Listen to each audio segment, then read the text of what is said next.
Steve, thank you for joining me. Travis, thanks for having me. This is fantastic.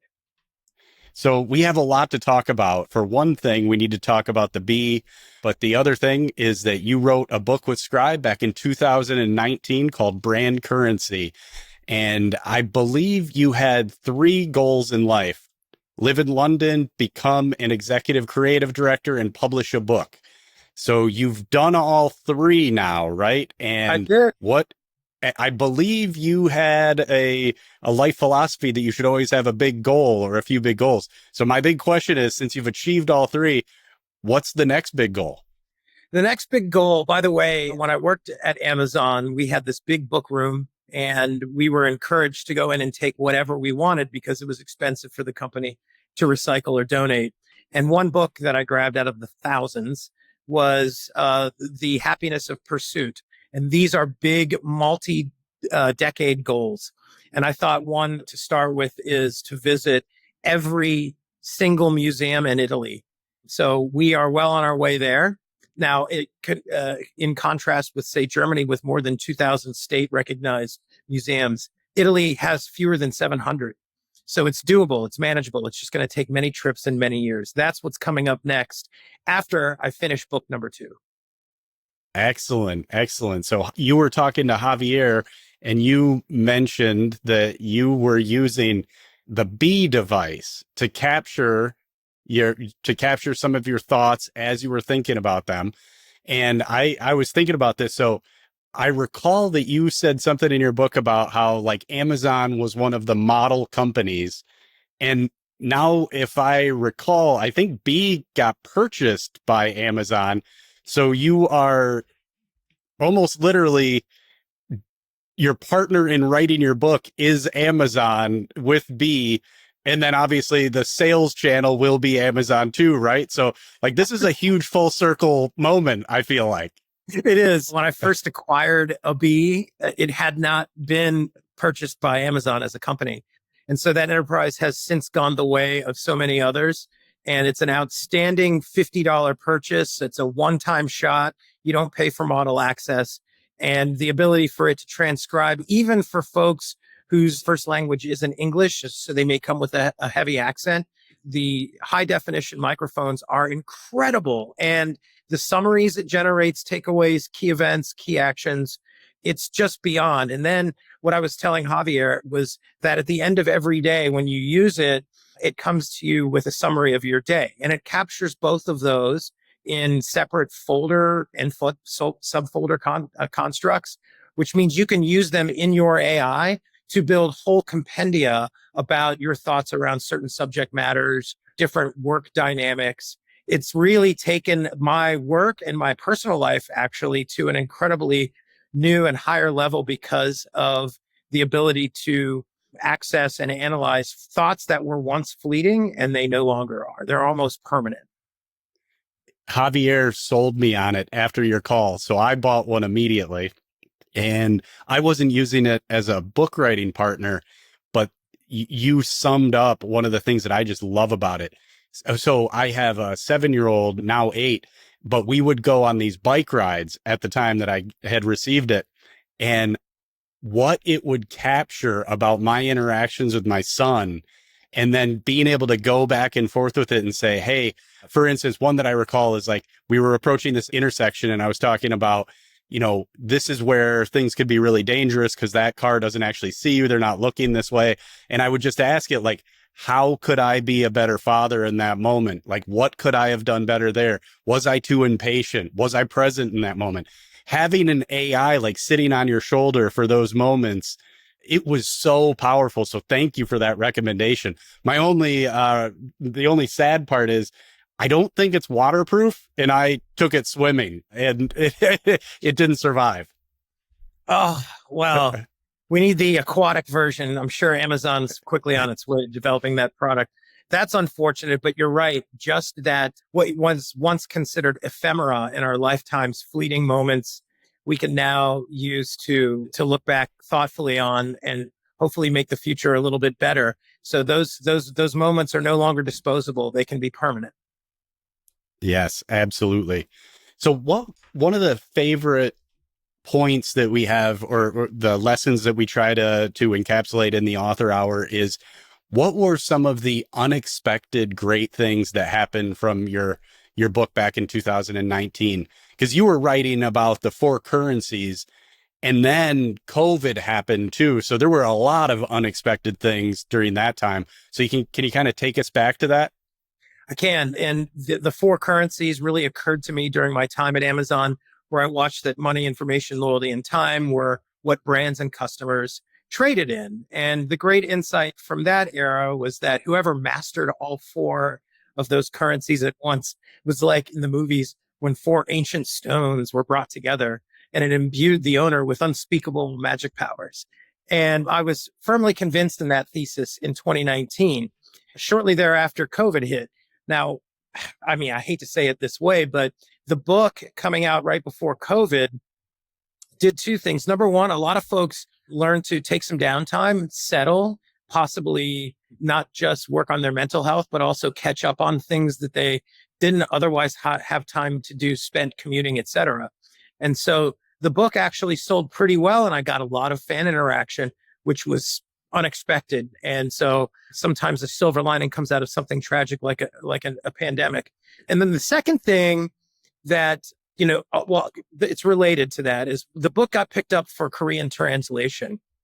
And when I saw that other folks halfway around the world were dealing with self-same issues that we were here, or I was in my own household, was really enlightening. But so much has changed since then. I mean, that brought us to those moments where we realized we're not so different around the world. We're all the same, and we all suffered some of the same setbacks during the COVID era. And then, of course, COVID settles, and right on the heels of it comes AI, which was yet the next great, I would say, progenitor. And that's what caused me to start book number 2, which is already underway. But the four currencies made a sense for a lot of folks at that time. And then you fast forward to just 5 years later or I'd say 3 years later with the release of the mainstream GPT, and it's all yet changed again. And I was fascinated of how you're using AI as a thought partner, because that's something we hear all the time since we're in a creative business.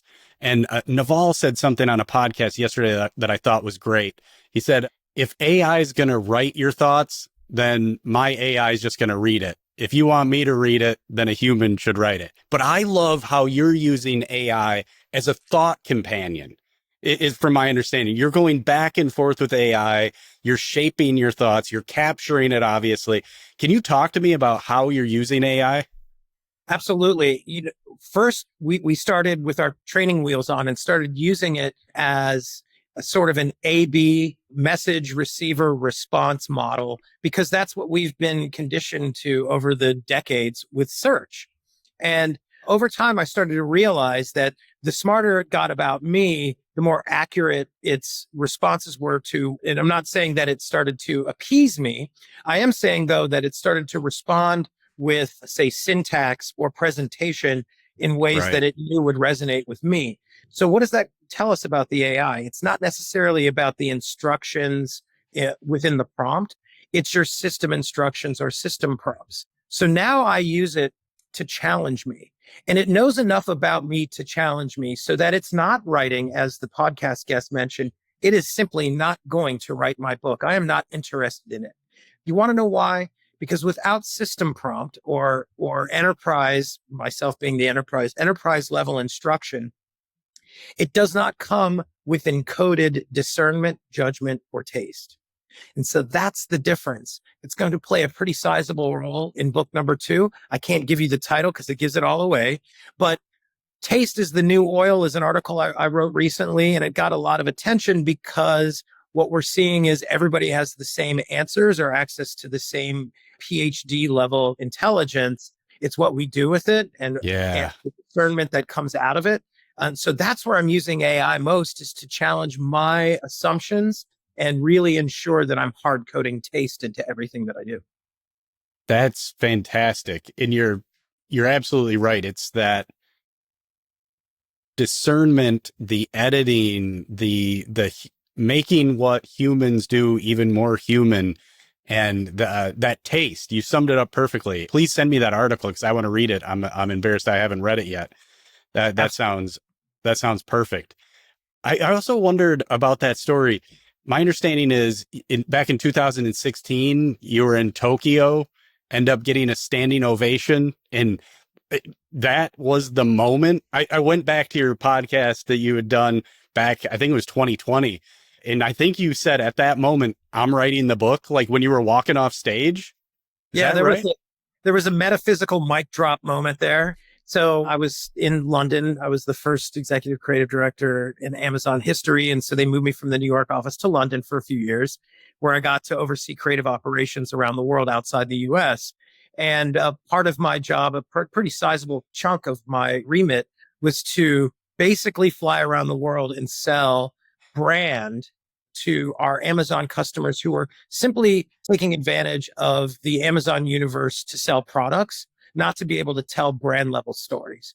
And so went to Dentsu headquarters in Tokyo, and it was a jammed house. I couldn't believe it. There were probably 30 translators on hand. And when I took the stage, it was held at rapt attention. And I tried to make sure that I spoke pretty methodically so that I didn't go into New York slang and all of a sudden mess things up for the audience. And evidently it worked, and the translators must have done a fantastic job because it was left with a rousing ovation. And I went, wow, these folks are coming to us from, agency holding company number 4 on earth, handling quite a few major clients we don't at Amazon, yet it still got through to them. And I thought, wow, there's something universal here. We all share these ancient traits. What matters most to all people? Money, information, loyalty, and time. And it seems like Amazon seems to traffic in those better than most. So let me write a book. So Tokyo was kind of that moment. Yeah. Yeah, that's amazing. How has social media affected loyalty? It's interesting. The other day, my brother and I had this great conversation about how the word brand and ambassador are starting to fuse together. And we know that the rise of the influencer has changed media buying and the media industry. I think it's altered it inextricably, simply because we used to be able to go ahead and find placements and publisher inventory and place our media spend there. And now we're putting our brands in the hands of influencers, and their currency is social. And so social media, I honestly did not. I knew it would be powerful, but I had no idea the impact it would have on brand level communications and the loyalty downstream from those communications. So now brands are actually hitching their wagons. Multi-billion-dollar multinational brands are hitching their wagons to somebody who comes up with snarky one-liners and talks about the latest hair curling device. And so social, if without social, we wouldn't see this backing up or this reversal of the two-way construct that the web always promised, but now it's most forcefully experienced in social, because now I'm in control, buddy. And if you can even place paid media in a social environment and get 0.3% click through, you may as well have won the Olympics. It's impossible. And that's where the customer really runs everything. I'm not telling your audience anything to understand. And that's really the heart of the 4 currencies. It's, I'm going to spend my time consuming and sharing the kind of information I find valuable. And I may very well spend my money, but my loyalty is going to go to those folks who give me value for the time that I'm spending in social. And that's by and large influencers. Yeah, that's so right. And that's such a good insight too. And it's that trust too, which is about that loyalty too. Like especially the younger generation, but really all generations now have those particular influencers that they trust more than particular brands. And then the brands need to associate themselves with the individuals. We're almost back to like personal brands. You're right. And the other day, you may have seen this. It captured the attention of editors and some pretty major outlets. Tom Brady, what are you doing with your brand? Where he's done some stunts in the last few weeks, namely smacking a UFC fighter across the face on camera. And I'm pretty sure that was a stunt. because that guy probably could wipe the floor with Tom Brady. But it's funny is that now folks that are media personalities or that have large followings, and I'm not even talking about the bots that already have large followings, is that they're becoming just as important in the brand value chain as Procter and Gamble is. And so, Tom Brady, what Right. are you doing with your brand? Are you hurting your brand? Because now we're looking at Tom Brady as an enterprise. That is, yeah, that's very insightful. And, my wife was way earlier into the Kardashian following, and now I look at them as just brilliant. How they associate their loyalty that they have with their following, and they've been able to translate that into all sorts of different business ventures. Now you're seeing people like Tom Brady even kind of follow that model that it seems like they were a little early on. Yeah, exactly. I mean, he pulls in 250 million a year for his Fox NFL contract. Does he need to be doing that? I suppose he Right. feels should. The Kardashians, again, I'll stand here and say without hesitation, I didn't even come close to recognizing the sheer enormity of their impact. Right. Right. And it is that, even like right now, we're seeing that it's very difficult to get people to recognize a particular brand logo, a company logo, or a company social media. But as soon as you switch that and you even start having the CEO or the founder talk about it, it's way different. It's more personal. It's more relatable. Consumers especially want that direct personal connection with the person that's actually behind it, not just a logo. Exactly. And you're going to see flesh tone and fingerprints on things more than you ever have, because watch what happens now when someone asks an AI, what's the best mattress for a bad back? And the model is just going to generate its answer, no search results and no comparison shopping. And most of the time, no brand names, no logos.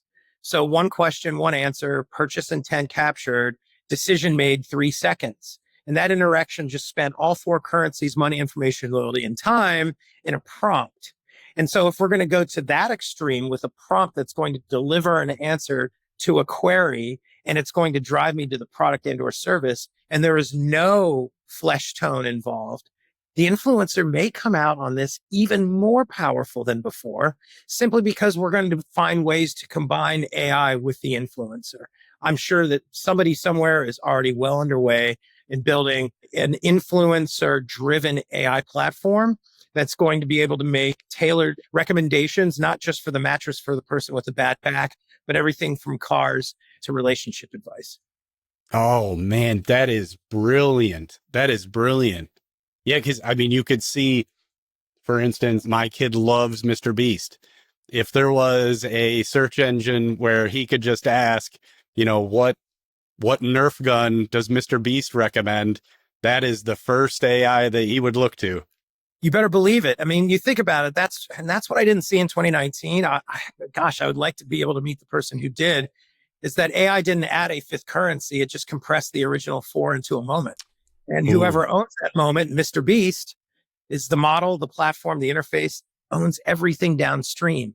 We're talking in orders of magnitude, the power of a Mr. Beast. I mean, that person's already a billionaire, but to own the moment in time, those 3 or 4 seconds when that machine is exercising brand memory, whatever brands that model trusts wins downstream. And if Mr. Beast is performing the training on those models, game over.